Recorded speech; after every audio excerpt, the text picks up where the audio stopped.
ಕೆಂಪೇಗೌಡ ನಿನ್ನೆ ಒಂದೇ ದಿನ 9 ಮೂಳೆಗಳು ಪತ್ತೆ. ಇಂದು ಸಹ ಮುಂದುವರಿಯಲಿದೆ ಅಸ್ಥಿ ಶೋಧ.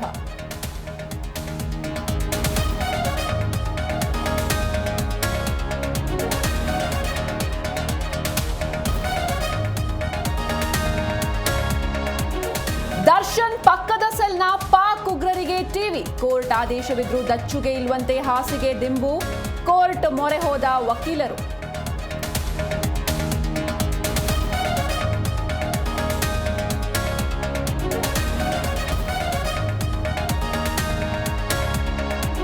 ಅಪ್ರಾಪ್ತೆಗೆ ಲೈಂಗಿಕ ದೌರ್ಜನ್ಯ ಕಿರುಕುಳ ಆರೋಪ. ಯೋಗ ಗುರು ನಿರಂಜನ್ ಬಂಧಿಸಿದ ಆರ್ಆರ್ ನಗರ ಪೊಲೀಸ್.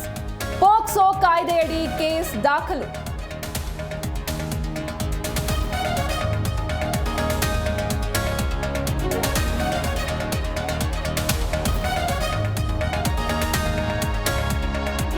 ಉತ್ತರಾಖಂಡದಲ್ಲಿ ಮತ್ತೆ ಮೇಘಸ್ಫೋಟ. ಚಮೋಲಿಯ ನಂದನಗರ ಘಾಟ್ನಲ್ಲಿ ಭೂಕುಸಿತ.